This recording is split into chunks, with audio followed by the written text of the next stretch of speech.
Yan, good morning po sa inyong lahat. Dito po kami ngayon sa Kelowna. Pero yung camping site po namin ay sa Oyama Lake Eco Lodge Resort. Ito po yung unang bungad po. Yan, pasok ka dito.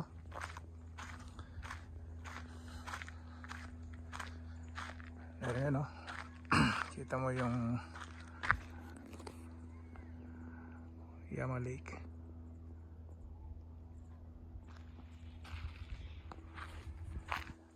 And then saka yung panya, bungad niya.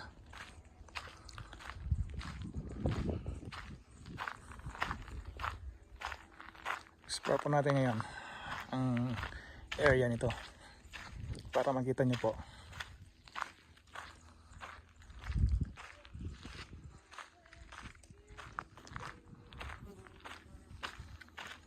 Oyama Lake Resort.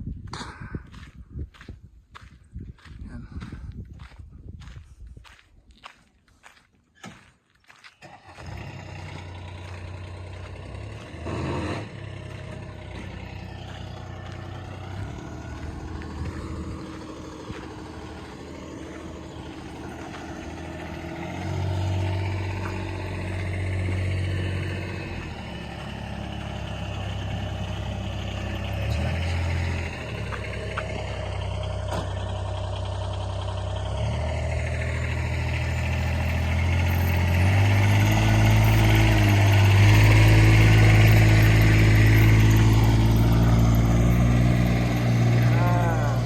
Sobrang init ngayon.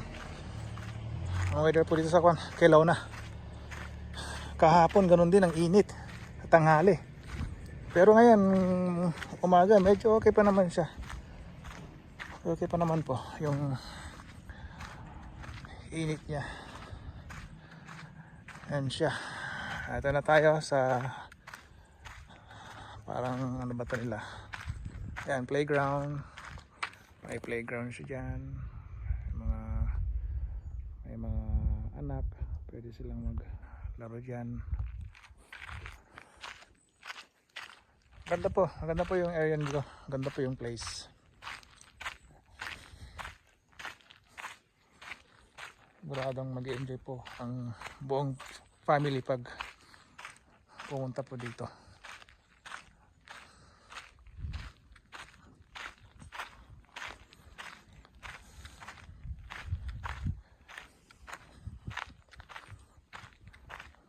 Diba? Ganda po ng view niya. Lake.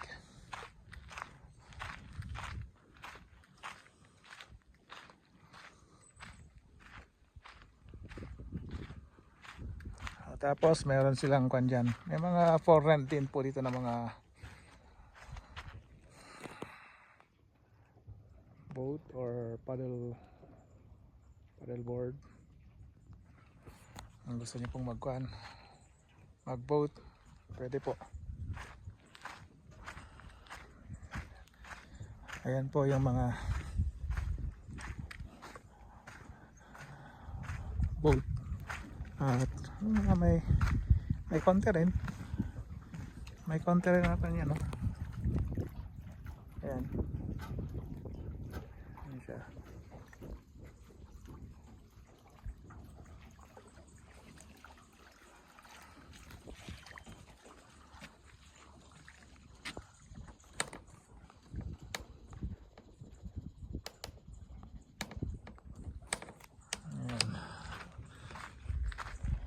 And then dito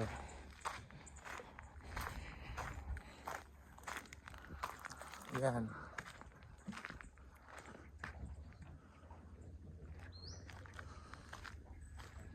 malaking kwan to ah. Ayan yung pag naggamit po kayo ng kwan, wood. Pero ngayon ban po ang kwan pag gamit ng kahoy kasi may kwan po ang kwan ay Canada ngayon sa fire ban. Yung propane lang po ang kwan pwedeng gamitin. Yan, may mga kwan sila dyan, maliliit na boat.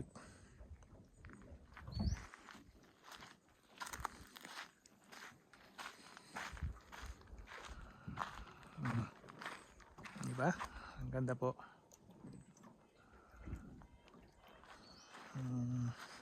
Yung tubig niya. Yung tubig niya. Tingnan natin kung kaya ba nating maligo mamaya. Okay naman na.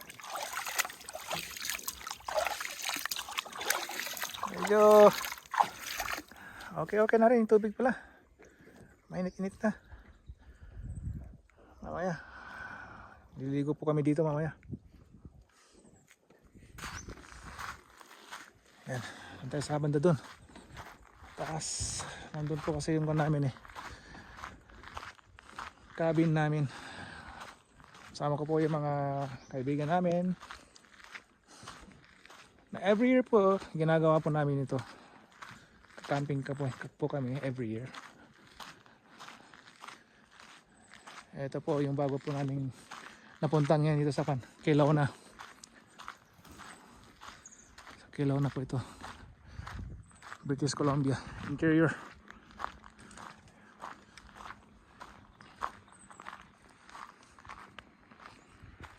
Ayan.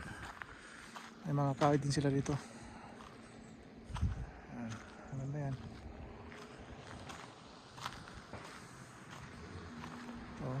Yung mga kahoy nila dito. Ayan.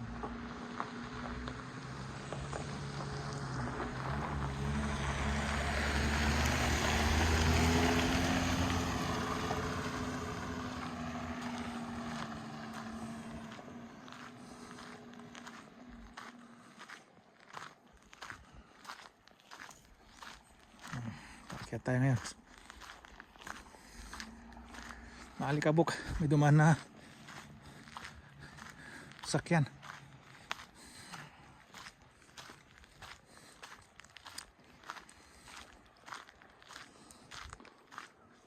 Maraming mga pine trees. Ayan po. Yan o.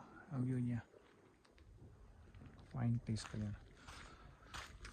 Pero may mga din o. Kita kayo mga parang sunog na pine trees. Minsan po yan po yung mga nagkokos ng sunog dito sa mga ganyan na lugar, mountain area.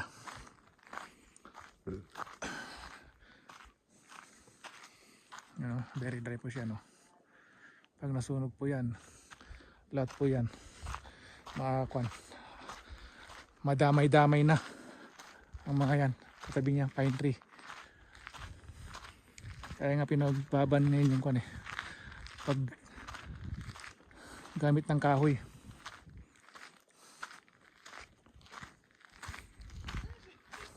Ito po yung namin sa isang kasama pa namin, kaibigan namin. Yan yung kanya cabin niya. Then ito yung pangalawa sa kaibigan po namin ito. Yan po. Yan sila.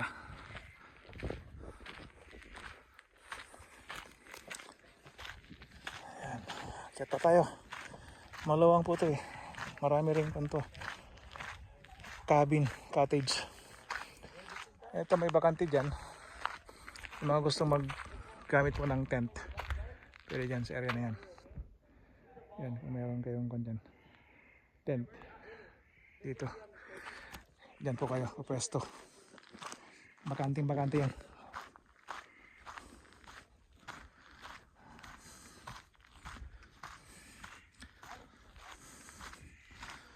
Ayan po yung accommodation po namin yan. Maliit na yan.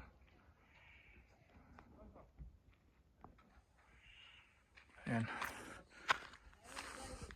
May shortcut dito pero dito tayo sa tamang daan para makita nyo po yung meron pa dito, meron pa dun, isa pa dun, yun, meron dun.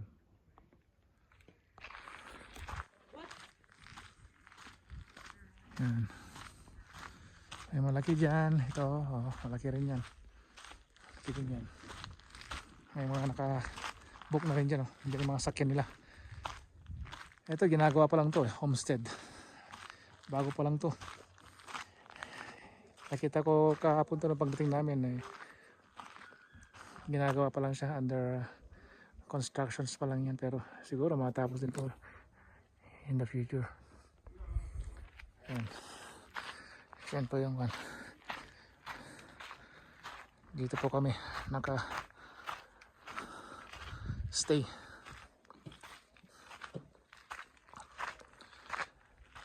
Yan. Oh, di ba? Ganda po yung place. Overlooking po. Overlooking siya, oh. Oh. Ayan, oh, overlooking siya. May pit. Kundi nyo, kung gusto yung gumamit. Ayan.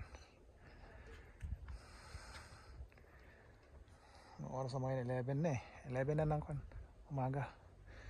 Ayan, gusto yung mag-unwind sa umaga. Pag gising nyo, dito kayo upo. Kakape kayong mag-asawa. Kanina, nakaupo ako dito eh. Pag gising ko mga 5:30 yata. Kasi nintay ko yung sunrise dyan, oh. Dyan siya kanina eh. Yung araw. Yung banda. Doon yung isang kaibigan namin. Yung isa doon. Yan. Yan kami kumain ng breakfast kanina. Yan. Ito po.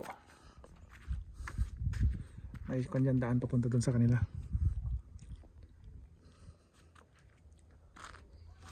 Ayan. Yan lang po yung namin ito. Area ng camping site po namin. Marami pong dito. Magandang mapuntahan na camping site, campground, ano pa yon. Basta pag June, start na ng mga camping. Marami na pong mga family na punta sa mga campground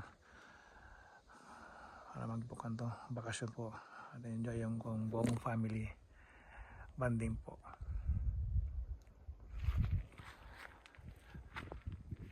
Ayan po ang view.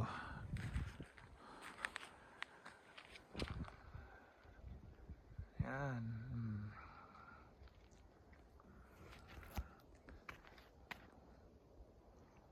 Kanina may nakita ko mga squirrels dito eh. Yung mga chipmunks na andyan. Maliliit lang, bibilis tumakbo. Pero ngayon wala na sila. Saan sila nagpunta kanina? Pero pag may naamoy silang mga pagkain, dun lumalapit sila sa tabi niyan, sa bahay na yan, sa cottage na yan. Pero bawal pa silang bigyan ng pagkain. Pinagbabawal po yan.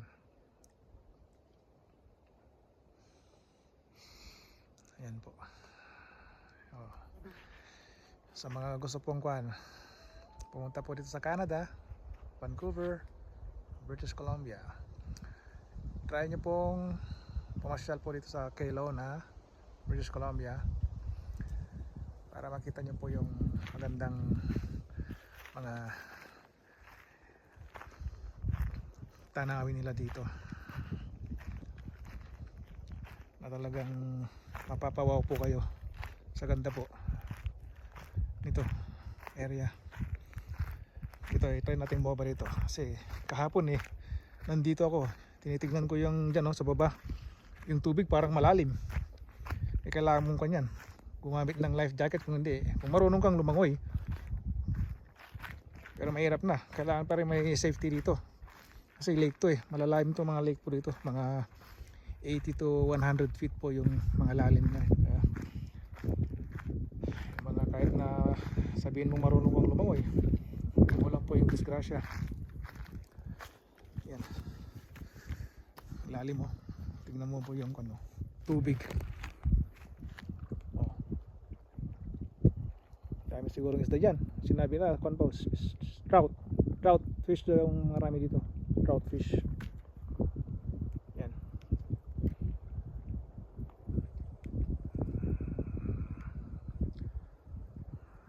Ganda no, mamamangha ka talaga dito. At yan lang po yung video ko for today. At sana po nagandahan po kayo sa video ko po ngayon. Maraming salamat po.